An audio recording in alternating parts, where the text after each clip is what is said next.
Un CLÉ vient d'être créé sur le territoire de la Cobasse.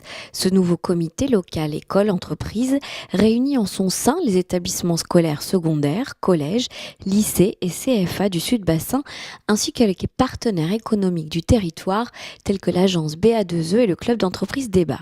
L'objectif de ce dispositif est de tisser des liens entre écoles et entreprises afin que les jeunes puissent choisir au mieux leur orientation. Nous sommes là pour l'inauguration du CLÉ. Alors le CLÉ, qu'est-ce que c'est ? C'est d'abord, qu'est-ce que ça veut dire ? Comité local, école, entreprise. Et chaque mot est important, en particulier local, école et entreprise. L'idée c'est quoi ? C'est deux choses importantes.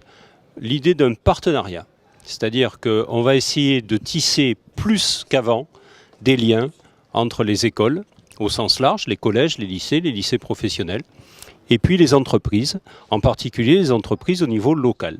Voilà. Et l'autre idée, c'est que ce partenariat puisse déboucher sur des actions très concrètes. Par exemple, des visites d'entreprises pour que les élèves, les jeunes, puissent mieux appréhender la notion d'un métier qu'ils ne connaissent pas forcément. On s'aperçoit de plus en plus que les métiers sont peu palpables. Lorsqu'on parle de charpentier ou de menuisier ou de maçon, on voit à peu près ce que ça signifie. Mais la plupart des métiers aujourd'hui sont plus immatériels et les jeunes n'ont pas conscience de ce que représentent ces métiers-là. L'idée, c'est de les faire découvrir. Les établissements, pour l'instant, encore une fois, c'est la première étape. C'est le lycée Grand-Air d'Arcachon, le lycée Condorcet d'Arcachon, le collège Marie-Barthète d'Arcachon, le collège Henri d'Eurle de La Teste, le collège Val-des-Pins au Tèche, et puis le lycée de la Mer à Gujan et le collège Champ de Cigale à Gujan. En tant que chef d'entreprise, on est parti du constat qu'on était sur un territoire économique très dynamique, mais qu'il y avait d'un côté les entreprises, de l'autre côté les enseignants, les jeunes qui cherchaient des stages ou qui cherchaient aussi à découvrir de nouvelles formations, de nouvelles voies. Quel sera leur futur ? En fait. Donc on est parti de ce constat et on s'est dit il faut mailler un petit peu mieux le territoire et essayer de donner des opportunités à ces jeunes. Les jeunes, il y a des attentes qui sont très différentes. Il y a des jeunes de 3e, il y a des jeunes de bac pro, il y a des jeunes qui cherchent, qui font ce qu'on appelle des mini-stages. Il y a des jeunes de BTS. Donc tout ça, c'est des âges différents, des attentes différentes. De l'autre côté, on a des entreprises.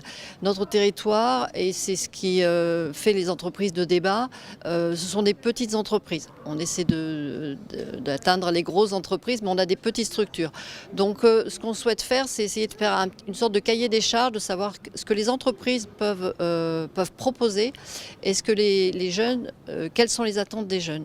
Et à partir de ce moment-là, d'organiser plus ce maillage par des calendriers, essayer d'anticiper un petit peu ces stages de manière à ce que les entreprises puissent se préparer à recevoir tous ces jeunes. La première chose qu'on va faire, c'est refaire une réunion pour présenter aux entreprises qu'est-ce qu'un élève de 3e.